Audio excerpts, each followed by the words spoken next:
من شرور أنفسنا وسيئات أعمالنا من يهده الله فلا مضل له ومن يضلل فلا هادي له وأشهد أن لا إله إلا الله وحده لا شريك له وأشهد أن محمدا عبده ورسوله أما بعد فإن خير الحديث كتاب الله وخير الهدي هدي محمد صلى الله عليه وسلم وشر الأمور محدثاتها وكل محدثة بدعة وكل بدعة ضلالة وكل ضلالة في النار. يا أيها الذين آمنوا اتقوا الله حق تقاته ولا تموتن إلا وأنتم مسلمون. يا أيها الناس اتقوا ربكم الذي خلقكم من نفس واحدة وخلق منها زوجها وبث منهما رجالا كثيرا ونساء واتقوا الله الذي تساءلون به والأرحام إن الله كان عليكم رقيبا. يا أيها الذين آمنوا اتقوا الله وقولوا قولا سديدا يصلح لكم أعمالكم ويغفر لكم ذنوبكم ومن يطع الله ورسوله فقد فاز فوزا عظيما. اللهم نبر بكتابك قلبي وشرح به صدري وأنتق به لساني بحولك وقوتك يا أرحم الراحمين. رب اشرح لي صدري ويسر لي أمري واحلل عقدة من لساني يفقهوا قولي. أعوذ بالله من الشيطان الرجيم. بسم الله الرحمن الرحيم. واعبد ربك حتى يأتيك اليقين. وقال تعالى في مقام آخر وما خلقت الجن والإنس إلا ليعبدون.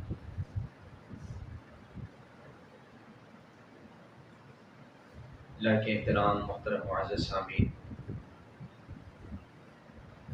اللہ رب العزت کا کوئی بھی کام حکمت سے خالی نہیں ہوتا. اللہ نے عبادات کا جو سلسلہ بنایا ہے وہ بھی حکمتوں سے بھرا ہوا ہے، اور پھر اللہ نے کچھ مخصوص دنوں کے اندر کچھ خاص عبادات کو رکھا ہے. جیسے حج کے دن ہے، وہ خاص عبادت، اور وہ دن بھی خاص ہیں. عبادت کی جو حیت اور کیفیت ہے وہ بھی الگ ہے دوسری عبادات سے. اسی طرح رمضان المبارک ہے، پورے مہینے کے روزے اللہ رب العزت نے ہم پہ فرض کیے، وہ بھی حکمتوں سے بھرا ہوا ہے. اس میں ہمارے لیے اسباق ہوتے ہیں، عقل والوں کے لیے نشانیاں ہوتی ہیں، اور جو اللہ والے ہوتے ہیں، عقل رکھنے والے، وہ سیکھتے ہیں. رمضان گزر گیا، رمضان کے بعد پہلا جمعہ ہے، تو آج کی گفتگو میں ہم نے یہ بات سمجھنی ہے کہ ہم نے رمضان سے کیا سیکھا ہے، رمضان سے حاصل کیا کیا، اور جو حاصل کیا ہے اس کے نتیجے میں کرنا کیا ہے، اور پھر اس کو بچا کے کیسے رکھنا ہے. جو آپ نے حاصل کر لیا اب اس کو ہمیشگی کے ساتھ کیسے کرنا ہے. تو سب سے پہلی بات حاصل کیا کی ہے. رمضان ہمیں دو سبق دیتا ہے، ان پہ کچھ نہ کچھ ہم نے بات کر لی ہوئی ہے عید کے خطبہ میں، ٹائم بہت تھوڑا تھا ہمارے پاس. سب سے پہلا سبق تو اللہ نے ہمیں خواہش پہ کنٹرول کرنے کا دیا. یہ روزے کا مقصد ہے، لعلکم تتقون کا بھی یہی تقاضا ہے کہ تم اپنی خواہشات پہ کنٹرول کرنے والے بن جاؤ. ایک مہینے کی پریکٹس سے اتنے اہلیت پیدا ہو جائے کہ پورا سال انسان اپنی خواہش پہ کنٹرول کر لے. حلال کو چھوڑتا بندہ اللہ کے کہنے ایک مہینے کے لیے کھانا پینا سب کچھ حلال. تو یہ ایک پریکٹس ہوئی، اور اس کے بعد پورا سال انسان کو اتنی جو ہے نا اس کے اندر اہلیت پیدا ہونی چاہیے کہ وہ حرام بھی چھوڑ سکے، اپنی خواہش کو دبا سکے. دل کرتا کھانے کو لیکن نہیں کھایا، دل کرتا میں جلدی سو جاؤں، لیکن اس نے قیام کیا ہے. صبح اٹھنے کو دل نہیں کیا لیکن پھر بھی رب کے لیے اٹھا ہے کہ سحری کرنی ہے. تو یہ سارے کام انسان کرتا رہا، اپنی خواہش کے پیچھے نہیں لگا بلکہ رب کی جو حکم تھا اس کو مانتا رہا. دوسرا جو سبق اس کے اندر ہے، حاصل ہم نے کیا کیا؟ ایک تو خواہش پہ کنٹرول. میں اس کی تفصیل میں نہیں جا رہا، اس کی لمبی تفصیل ہے، کچھ نہ کچھ بات ہو گئی تھی، ہم آگے بات کو بڑھاتے ہیں.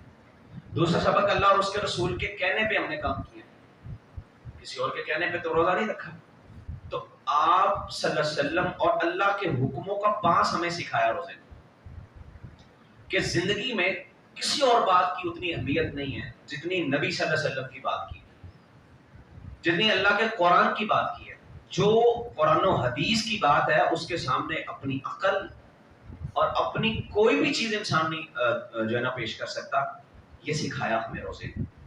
اور اس پہ ہم نے مثالیں بھی دی تھی. آپ سیدنا عمر رضی اللہ تعالیٰ عنہ کی بات یاد آ گئی ہے، بڑی کمال کی بات ہے.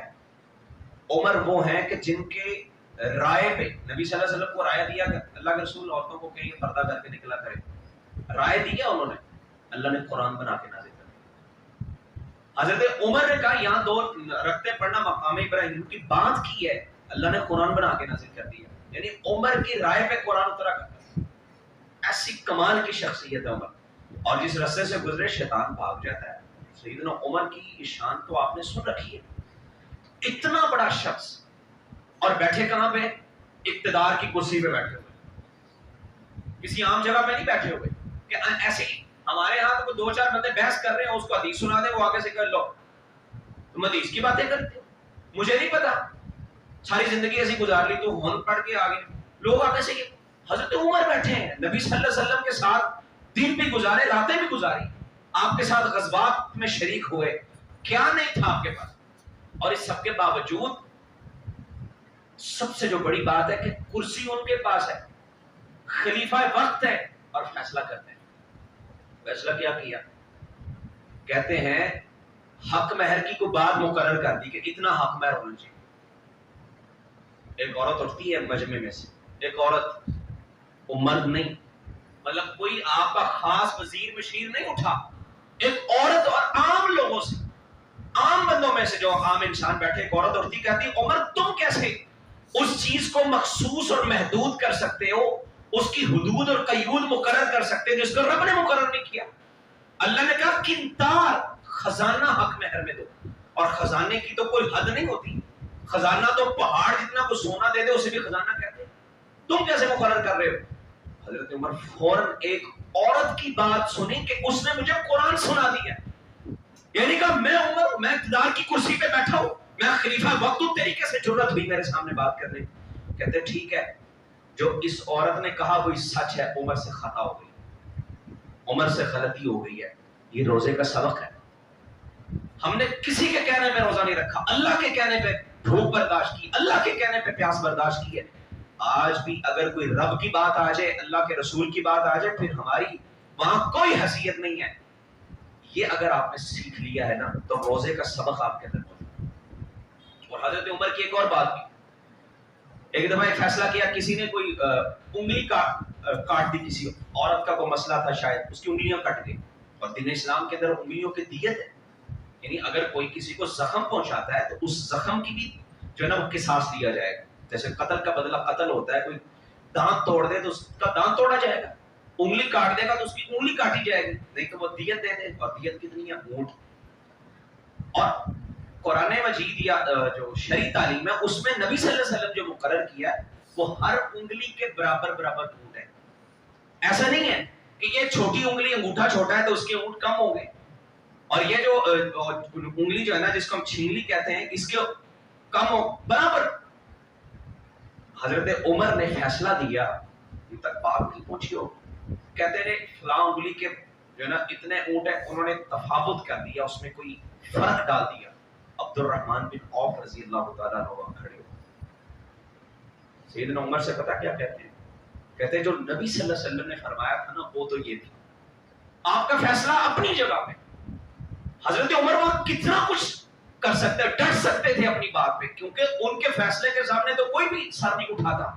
لیکن صحابہ کو پتا تھا یہ عمر ہے اور اس کی سیرت یہ ہے کہ اگر اسے حکم سنا دیا نا نبی صلی اللہ علیہ وسلم کا پھر یہ آگے سے بات نہیں کرے گا ہماری اوقات کیا، ہم کیا چیز ہیں جو ہم کہہ رہے ہوتے ہیں. میرا بڑا تجربہ ہے.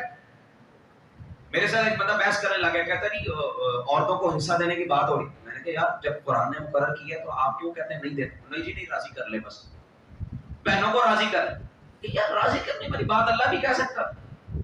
رب کو قرآن میں اللہ کو نہیں پتا کہ آنے والے وقت میں کیا ہوگا.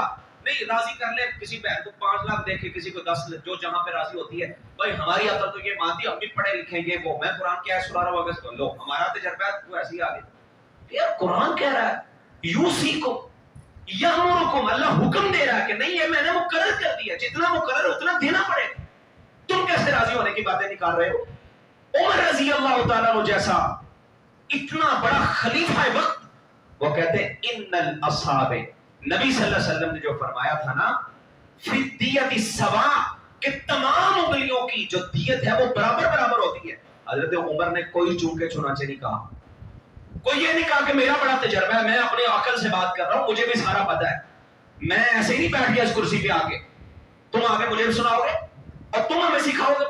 لوگ ایسے کرتے، ہماری زندگی ہے چٹے میں نہیں آ گئے، اسی بھی ساری زندگی گزار ایسے کرتے لوگ.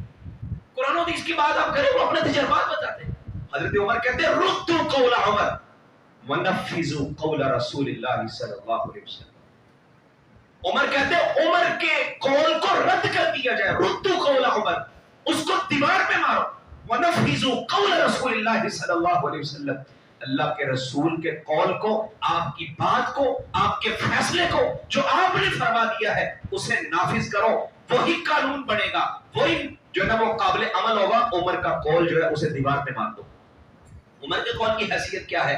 جہاں اللہ کے رسول کا قول آ جائے، جہاں نبی صلی اللہ علیہ وسلم کی بات آ جائے وہاں عمر کی بات نہیں سن سکتے. یہ صحابہ نے سیکھا تھا، روزے نے ہمیں یہ سکھایا اپنی بات نہیں، نبی صلی اللہ علیہ وسلم کی بات کی اہمیت، قرآن کی بات کی اہمیت. اور پھر ہم نے جو سیکھا اس کے نتیجے میں ہم نے کیا کرنا ہے؟ دعائیں کرنی ہیں جیسے ابراہیم علیہ السلام نے کی تھی، اللہ قبول کر لے. رمضان کی عبادات کے متعلق کتنی دفعہ آپ نے ہاتھ اٹھا کے یہ دعا کی اللہ میں نے رمضان میں جو عبادتیں کی تھی قبول کر لے. مولوی صاحب نے کی آمین کہہ دیا بس اتنا ہی شاید ہوا ہو. کسی نے خلوص کے ساتھ تنہائی میں بیٹھ کے اللہ سے صرف یہ دعا کی اللہ میں نے باتیں جو کی تھی نا ان کو اپنی بات میں قبول کر لے. یہ دعائیں کرنی آپ. اور جو تیسری بات ہے جس کی میں نے آج آپ کو توجہ زیادہ دلانی ہے وہ یہ ہے کہ ان اعمال کو سنبھال کے کیسے رکھنا ہے. دین اسلام موسمی دین نہیں ہے کہ دن آیا کوئی مہینہ آیا تو کام کر لیا وہ مہینہ چلا گیا تو ختم، ایسے نہیں. دین اسلام موسمی اور یہ جو ہے نا وہ عارضی دین نہیں ہے، ہمیشہ رہنے والے اعمال اللہ کے ہاں پسندیدہ ہے. اور دین اسلام کے جو مزاج ہے وہ ہمیشگی والا مزاج ہے. نبی کریم صلی اللہ علیہ وسلم کے عمل کے بارے سیدہ عائشہ رضی اللہ عنہا کیا کہتی ہے؟ کان عملہ الدیمہ، اللہ کے رسول کا عمل ہمیشگی والا ہوتا تھا. وَعْبُدْ رَبَّكَ حَتَّى يَأْتِيَكَ الْيَقِينُ، اللہ نے کیا کہا؟ کہا اللہ کی عبادت کرو. کب تک کرنی ہے؟ جب تک موت نہیں آ جاتی. یقین موت تک. اللہ یہاں پہ یہ بھی کہہ سکتا ہے حَتَّى يَأْتِيَكَ الشَّوَالِ، شوال آج تک عبادت کر رہی ہے، شوال کے بعد پھر اپنا جو بھی کرنا کرتے رہے. نہیں، موت تک عبادت کرنی ہے اللہ کی. یہ تسلسل کبھی ٹوٹنے نہ پائے. یہ جو ہمیشگی ہے یہ کبھی ختم نہیں ہونی چاہیے. آپ کے جو عمال تب تھے وہی اب ہونے چاہیے، چاہے آپ تھوڑا عمل کریں لیکن ہمیشگی والا ہے. ایک بندہ رمضان میں 20 رکعت تراویح پڑھتا رہا، 8 رکعتیں 11 رکعتوں سے قیام کرتا رہا، لیکن رمضان گیا اب یہ 2 نفل بھی نہیں پڑھتا. کیا فائدہ ہوا؟ تسلسل ہی نہیں. رمضان تو سکھانے آیا تھا کہ آپ کی طبیعت میں کچھ چیزیں جذب ہو جائیں، آپ کے اندر کچھ چیزیں جو ہے نا وہ تسلسل کے ساتھ آ جائیں. وہ نہیں آئی تو فائدہ تو نہ ملا. آپ 2 سے کر لیں، 4 سے کر لیں، لیکن مسلسل کریں. رمضان میں 4 قرآن پڑھے، 5 پڑھے.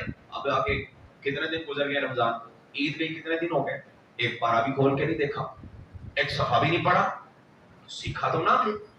دیکھیے مسلسل عمل اللہ رب العزت کی جو چاہت ہے وہ یہ. نبی صلی اللہ علیہ وسلم نے کیا فرمایا؟ احب الاعمال الی اللہ، اللہ کے ہاں سب سے پسندیدہ، سب سے محبوب ترین عمل پتہ کون سا ہوتا ہے؟ آپ نے فرمایا اللہ کو سب سے محبوب عمل وہ ہے ادومھا وان قل، وہ عمل ہمیشگی والا ہونا چاہیے چاہے تھوڑا بھی ہو. اللہ تھوڑے عمل کو تو پسند کر لیتا ہے لیکن ہمیشگی والا ہو. ایک بندے عمل بہت زیادہ ہے لیکن ہمیشہ نہیں کرتا، کبھی کیا اور بہت ہی کیا. یہ بیٹھتا قرآن اور پورا پورا پڑھ کے اٹھتا ہے لیکن دوسرے دن کچھ بھی نہیں. ایک دن جلسہ کیا، تقریریں کی، رات کو جو ہے نا وہ بڑی قرآن و حدیث کی باتیں کی، فجر بھی نہیں پڑھی. یعنی ایک دن جاگ لیا ساری رات، اگلے دن جو ہے نا وہ ویسے ہی سویا. یہ عمل اللہ کے ہاں پسندیدہ نہیں. اللہ پسند کرتا ہے اس عمل کو جو ہمیشگی والا ہوتا ہے. ہماری کوشش یہ ہونی چاہیے ہم ہمیشگی والا عمل کریں. حضرت علی کہا کرتے تھے کہ اپنے اعمال کی زیادتی کی زیادہ فکر نہ کیا کرو، میں نے بہت زیادہ عمل کرنا، بلکہ قبولیت کی فکر کیا کرو کہ قبول ہو جائے چاہے تھوڑا بھی ہو. کیونکہ اللہ کو جو اچھا عمل ہوتا ہے نا وہی پسند ہے، تھوڑا بھی ہو لیکن ہمیشگی والا ہو، ہمیشہ کرتا رہے انسان، اس پہ کاربند رہے. اور نبی کریم صلی اللہ علیہ وسلم کا بھی یہی بات. اور قرآن نے کیا قل ان صلاتی ونسکی، یہ ابراہیم علیہ السلام یہ بات کر رہے ہیں، ومحیایا ومماتی للہ رب العالمین، میری ساری زندگی اور موت اللہ کے لیے، یعنی پوری کی پوری زندگی اللہ کے لیے گزرنی چاہیے. یہ ہمیشہ ہے. صرف رمضان کے دن اللہ کے لیے گزار لیا، رمضان میں نمازیں پڑھ لی، رمضان میں بڑی جو ہے نا وہ عبادات کی، صدقہ و خیرات کیا، لیکن رمضان کے جانے پر بعد وہ تسلسل ٹوٹ گیا ہے، تو یہ اللہ کے ہاں پسندیدہ نہیں ہے. آپ ایک درخت لگائیں، اب اس درخت کو پانی بھی دیا، اس کی جو جو چیزیں آپ جو ہے نا اس کی گوڈی بھی کی، سارے معاملات کیے، اب یہ بڑا ہو رہا ہے، تھوڑا سا بڑا ہو رہا ہے، ہوا مطلب پھل دینے کے قریب ہو گیا، آپ اس کی حفاظت چھوڑ دیں، دوسرے درخت کو لگا کے اس کے پیچھے چلے جائیں، یہ تو خراب ہو جائے. لگا کے اس کو بھول جائے گا، وہ سوکھ جائے گا. آپ نے حفاظت ہی نہیں کی. اگر اس کو کوئی چیز دینی ہے، مطلب پانی دینے کا وقت ہے یا کوئی اور کوئی کیمیکل وغیرہ جیسے ڈالتے ہیں، کوئی فصل لگائی ہے، آپ اسے بھول جائیں، آپ کو نظر آنی بڑی اچھی ہے، آپ دوسری فصل کی طرف سے، پہلی تو خراب ہوگی، اس کی محنت کہاں گئی. رمضان میں محنت کی، بڑا کچھ کیا، اب رمضان گیا ہے، اگر ویسی کی ویسی حالت ہے جیسے پہلے شعبان کے اندر ہماری حالت تھی، تو پھر کیا فائدہ. شعبان میں جہاں پہ کھڑے تھے آج شوال میں وہاں نہیں کھڑے ہونا. رمضان نے کچھ نہ کچھ تو تبدیل کیا ہوگا نا. ہمیں ایک بندہ صبح سے شام تک سگریٹ سے بچتا تھا، کتنی رمضان میں اس نے کو 2 3 4 پی، اب آئیے آپ روزانہ کی جو ہے نا وہ سگریٹ کی 3 4 ڈب، جہاں 3 سگریٹیں پیتا 3 ڈبیاں پی رہے. تبدیل نہیں ہوا، کچھ بھی کوئی تبدیلی نہیں آئی. اللہ نے جو ایک پریکٹس کا سیشن دیا تھا، ایک لمبا پیریڈ ہمیں دیا، کچھ بھی نہیں سیکھا اس نے. اور اس لیے قرآن نے کہا وَلَا تَكُونُوا كَالَّتِي نَقَضَتْ غَزْلَهَا مِن بَعْدِ قُوَّةٍ أَنْكَاثًا، اس عورت کی طرح نہ ہو جانا جو اپنا سود کاٹتی ہے بڑی محنت کے ساتھ، بڑی محنت کے ساتھ اس نے سود کاٹا، اور جب اس نے پورا بنا لیا، آپ ایسا سمجھے کہ ایک بندہ کپڑا سلائی کرتا ہے، کپڑے سلائی کرنا ایک عام کپڑا ہے، پھر اس کو سلائی کیا، اس کے بازو بنائے، اس کی جو ہے نا وہ ہر چیز بنا دی. اب جب یہ سلائی ہو گیا، بعد میں اس نے ادھیڑ دیا، فائدہ ملا. تو قرآن کہتا اس عورت کی طرح نہ ہو جانا جو بڑی محنت کے ساتھ سود کاٹتی ہے پھر ادھیڑ دیتی ہے، اس کو مضبوط کر لیتی ہے، سب کچھ کرتی ہے، پھر ادھیڑ دیتی ہے. اس کی طرح نہ ہو جانا، بلکہ جو کام کیا اس کو ہمیشگی کے ساتھ کرتے رہنا. اور ہمارے آج بھی دیکھا جائے موجودہ دور میں ہم اس چیز کو پسند کرتے ہیں جو دائمی ہوتی ہے، جس کی لائف ٹائم گارنٹی ہوتی ہے. آپ ایک موبائل خریدتے ہیں، وہ 1 مہینہ کال کروائے، بس اس کے بعد کال ہی میں کروائے، اس کا کوئی فائدہ ہی کوئی نہیں. ایک بھینس لے کے آئے آپ، وہ کتنا دودھ دیتی ہے، ایک ٹائم وہ دودھ دیتی ہے، دوسرے ٹائم دیتی نہیں. یا پھر 1 مہینہ تو اس نے بڑا دودھ دیا ہے، وہ ایک وقت میں جو ہے نا 10 کلو دیتی تھی، لیکن اگلے مہینے جا کے وہ دے نہیں رہی. یا سال میں وہ کہہ رہی ہے 2 مہینے دودھ دے گی، باقی 8 مہینے اس نے کچھ نہیں، 10 مہینے نہیں دودھ دینا. آپ ایسی بھینس کو پسند نہیں کرتے، آپ ایسی چیز کو، پروڈکٹ کو پسند نہیں کرتے جو عارضی چلنے والی ہوتی، ہمیشہ چلنے والی چیز ہمارے یہاں پسند کی جاتی ہے. تو اللہ کہہ رہا ہے وَمَا خَلَقْتُ الْجِنَّ وَالْإِنسَ إِلَّا لِيَعْبُدُونِ، میں نے تمہیں ساری زندگی عبادت کے لیے پیدا کی ہے. لیکن تمہاری زندگی تو مجسم عبادت ہونی چاہیے، پوری زندگی عبادت والی ہونی چاہیے. یہ نہیں 1 مہینہ عبادت کی اور پھر ساری زندگی ویسے گزار دی، پھر پورا سال ایسے گزار.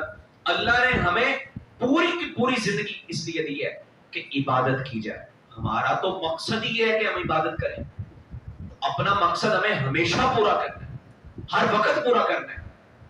اس لیے فرمایا یا ایھا الذین آمنوا اتقوا اللہ. ہر خطبے میں یہ آیت آپ کے سامنے میں پڑھتا ہوں. اللہ کہہ رہا ہے اللہ سے ڈر جاؤ جیسے اللہ سے ڈرنے کا. ولا تموتن الا وانتم مسلمون. تمہیں موت آئے تو فرما برداری کی حالت میں موت آنی چاہیے. کیا مطلب ہے اس کا؟ اب کیسے فرما برداری کی حالت میں مریں گے؟ یعنی انسان کہے جی میری موت کے وقت میں اللہ کا فرما بردار ہونا چاہیے، میں ہوں گا تو پھر ہی بہتری ہے. کیسے؟ اگر آپ کی ساری زندگی اللہ کی فرما برداری میں گزرے گی تب ہی موت ایسے آنی ہے. پتہ نہیں کب موت آ جائے، کوئی ہے وقت مقرر وقت؟ کوئی نہیں. ہمارے پاس کوئی ایسا ایگریمنٹ نہیں کہ ہم نے فلاں مہینے میں جا کے مرنا ہے، فلاں سال میں جا کے مرنا ہے. آپ اگر یہ سوچیں کہ موت کے وقت میں نیک اعمال کر لوں گا، موت تو ابھی بھی آ سکتی. یہ عید کے تیسرے دن ہمارے قریبی ایک شخص فوت ہو گیا. اس کا جنازہ تھا تیسرے دن. 21واں جو 20واں روزہ تھا نا، وہ کہتا میں نے اعتکاف بیٹھ جانا، میرے ساتھ کر دے. راستے میں آیا، ایکسیڈنٹ ہوا، عید کے دوسرے دن فوت ہو. اپنی طرف سے تو وہ اعتکاف بیٹھنے جا رہا ہے نا، میں اعتکاف بیٹھ نیت کا اجر تو اللہ اس کو دے گا. موت کا پتہ ہے؟ کوئی پتہ. عید کے دن اعلان ہو رہے تھے. میں ادھر عید پڑھانے جب آیا ہوں، میں نے ایک اعلان سنا. میری اہلیہ مجھے کہہ رہی تھی کہ آج کے دن دیکھنے فوت کی ہوگی. میں نے کہا موت کیا دیکھ، موت نہیں دیکھتی. اگر آپ یہ ذہن میں بٹھا لیں کہ میں نے موت میری فرما برداری کی حالت میں مجھے آنی چاہیے، تو پھر ساری زندگی فرما برداری والی ہونی چاہیے. آپ کے آج کے دن تو میں نیکی نہیں کروں گا، کل کا جا کر لوں گا، آج کے دن موت آ گئی تو پھر. اور نبی صلی اللہ علیہ وسلم نے کیا فرمایا؟ موت تک عمل کرو گے تو موت اچھی ہو جائے گی. اور آپ نے فرمایا یبعث کل عبد علی ما مات علی. بندوں کو اسی حالت میں اٹھایا جائے گا جس پہ ان کو موت آئی. ایک بندہ اگر فرما برداری کی حالت میں فوت ہوا ہے تو اس کو اسی حالت میں اٹھایا جائے. جو اعتکاف کی نیت سے جا رہا تھا اس کو اسی نیت سے اٹھایا جائے. جس کو روزے کی حالت میں موت آئی ہے وہ اسی حالت میں اٹھے گا.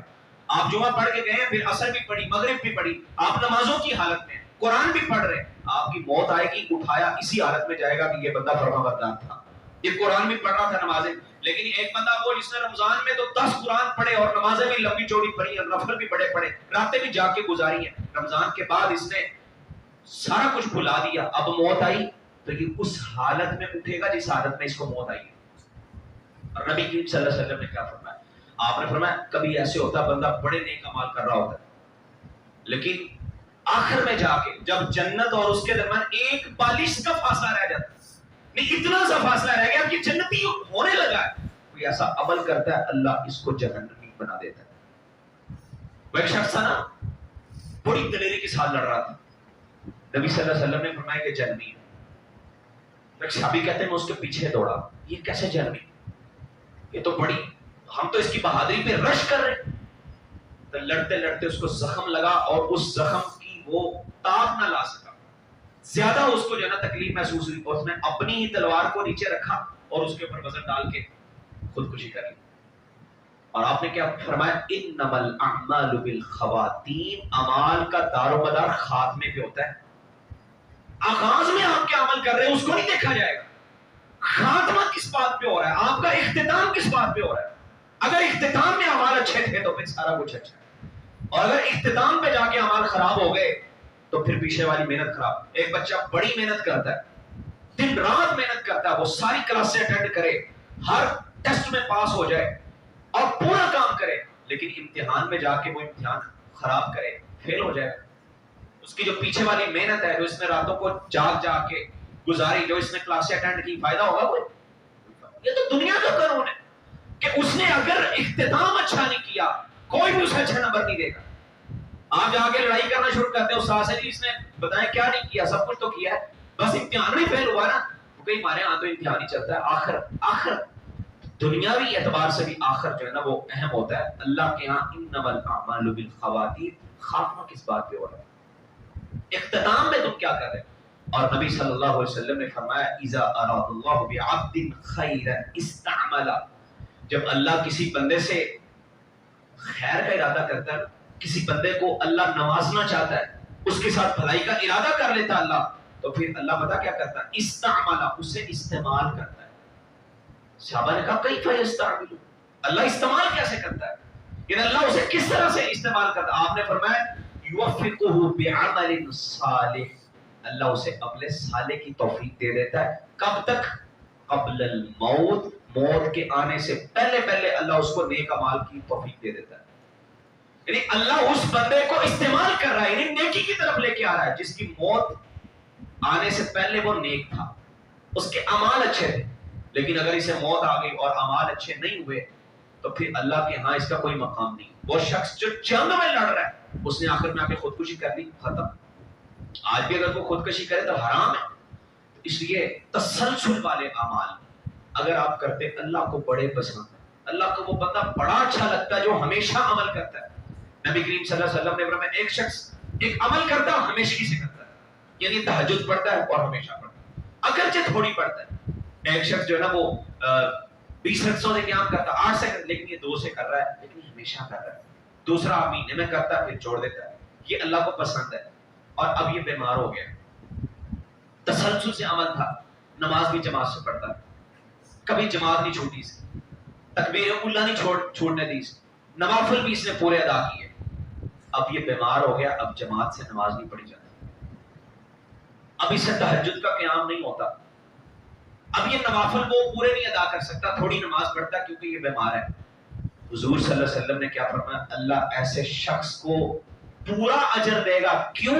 کیونکہ اسے پیچھے بڑے تسلسل سے اعمال کیے تھے، اللہ کو پسند ہی اتنے تھے. بیماری میں یہ نہیں کر رہا، اللہ پھر بھی اس کو نوازی جا رہا ہے، پھر بھی اس کو اجر دے رہا ہے. کیوں؟ اگر یہ ٹھیک ہوتا تو کرتا تھا نا، اب یہ ٹھیک نہیں ہے تو نہیں کر رہا، اللہ پھر بھی دے رہا ہے. اور اس کی دلیل کیا ہے؟ نبی کریم صلی اللہ علیہ وسلم ایک غزوے میں، اور آپ غزوے میں ہیں اور آپ نے کیا کہا صحابہ سے؟ آپ نے فرمایا کچھ قوم لوگ ایسے میں ان اقواما عند خلفنا، ہمارے پیچھے بھی کچھ لوگ ایسے ہیں، وہ ہیں تو ہمارے پیچھے، ما سلکنا شعبا ولا وادیا، آپ کہتے ہیں ہم نے کوئی بھی وادی کو کراس کیا ہے، کسی گھاٹی کو ہم نے کراس کیا ہے، کوئی پانی سے گزرے ہو، کسی پہاڑ سے گزرے ہو، الا وهم معنا فی، وہ ہمارے ساتھ تھے، وہ ہمارے ساتھ تھے، یعنی وہ بھی ہمارے ساتھ ہی ہیں، اللہ کے پیچھے بیٹھے ہوئے. یہ غزوے میں شریک ہے، کتنا لمبا سفر کیا، کتنی تھکاوٹیں برداشت کی ہیں، کبھی پہاڑوں پہ چڑھ رہے، کبھی پانیوں سے گزر رہے، کبھی صحراؤں سے گزر رہے. اللہ کے رسول فرماتے وہ سارے ہمارے ساتھ ہیں. حبسهم العذر، ان کو عذر میں روک لیا تھا. کوئی بیمار تھا، کسی کے پاس سواری نہیں تھی، کسی کے جو ہے نا وہ کوئی ایسا مسئلہ بن گیا جس کی وجہ وہ آ نہیں سکا، آنا چاہتے تھے، نیت اچھی تھی، ان کے عذر کی وجہ سے وہ رکے رہے، اللہ نے ان کو ہمارے ساتھ ہی شریک کر دیا. تو تسلسل والا عمل اللہ کو اتنا پسند ہے، اگر اسے چھوڑ دے انسان کسی عذر کی وجہ سے، اللہ پھر بھی اس کو قبول کر لیتا ہے، پھر بھی اس کو اللہ جو ہے نا وہ اجر دیتا ہے. اللہ یہ چاہتا ہے کہ میرے بندے تسلسل سے عمل کریں. اب شوال کے 6 روزے اللہ نے شوال میں کیوں رکھے؟ حالانکہ رمضان سے بندہ تھکا ہوا روزے رکھے، کمزور ہو گیا جسم، کمزوری ہو جاتی ہے، جتنا مرضی انسان کھا لے ایک لمبا پیریڈ اس میں بھوکا رہنا پیاسا رہنا، کمزور ہو گئے. لیکن اللہ نے کہا شوال میں 6 روزے اور دے دی. اور نبی صلی اللہ علیہ وسلم نے کیا فرمایا؟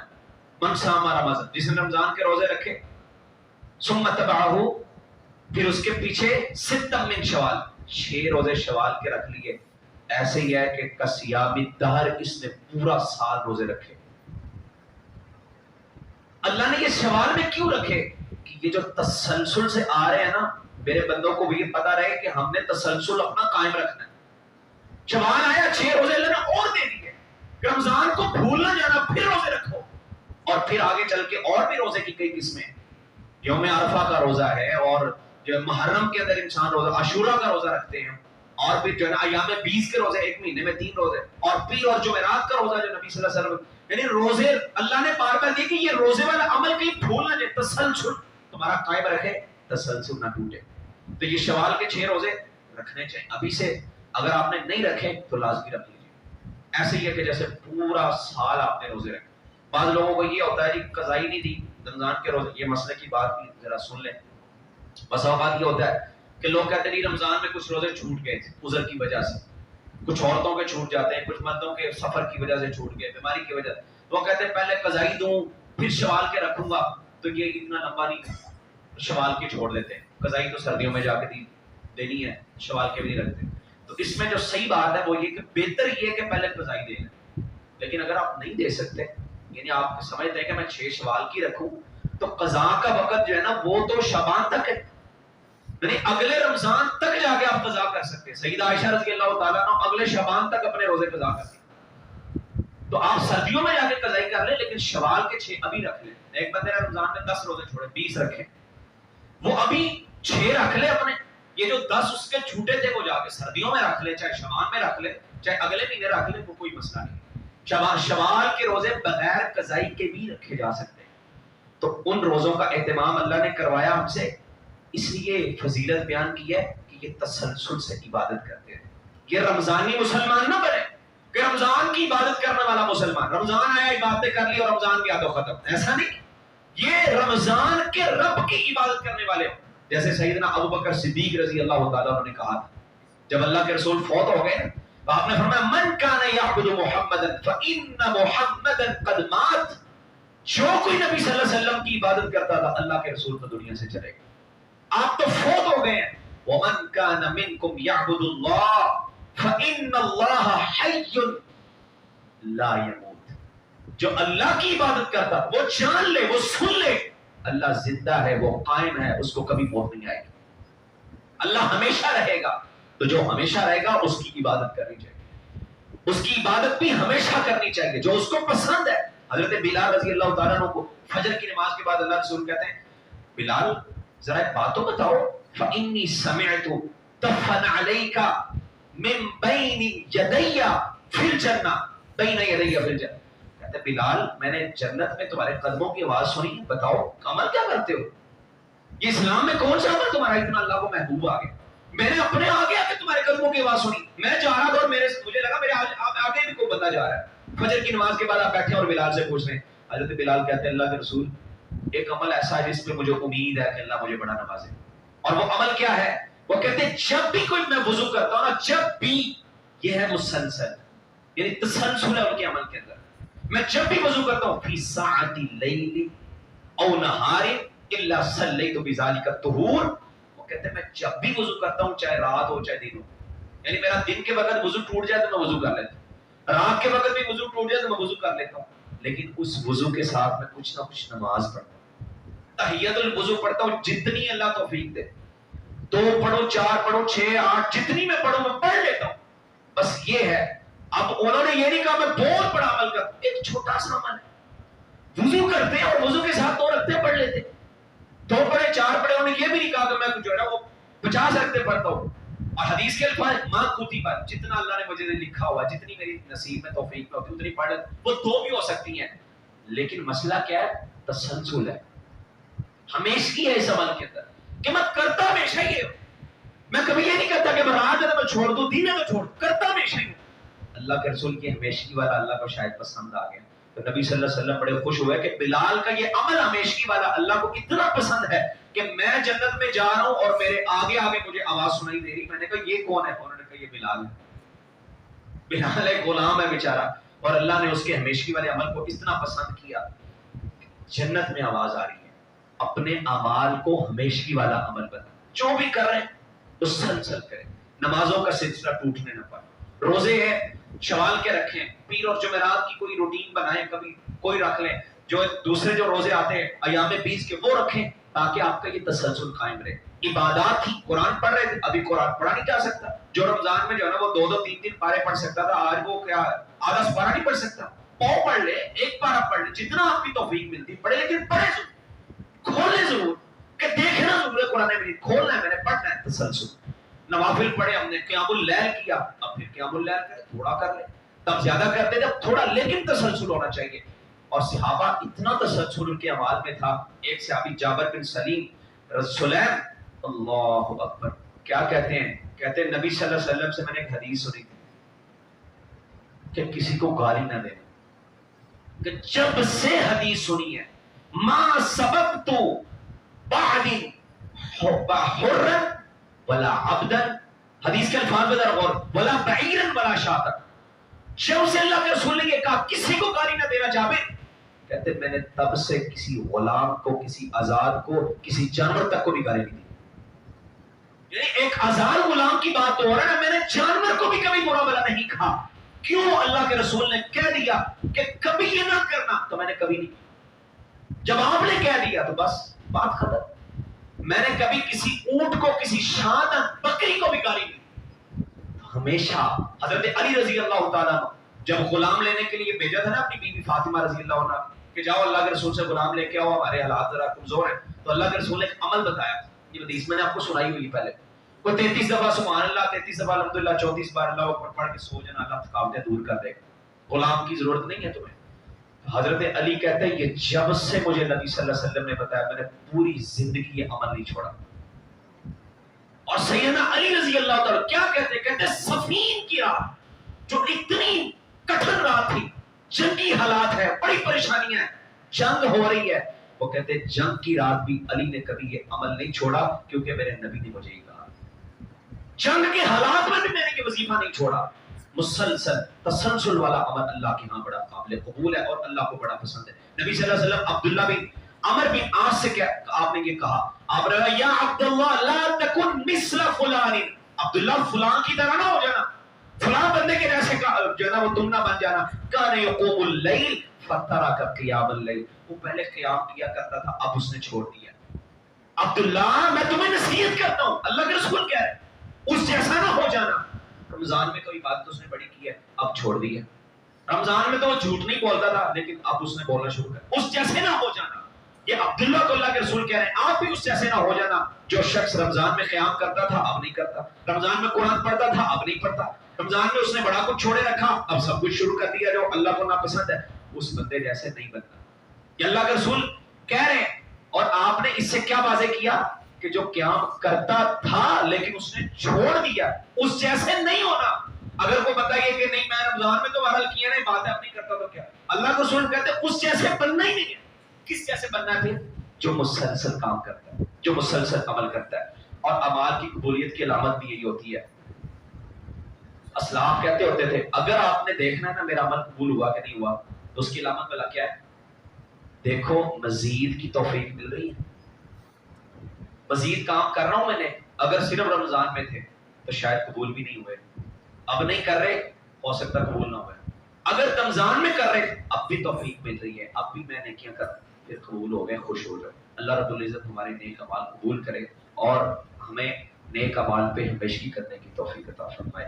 اقول قولی ھذا وآخر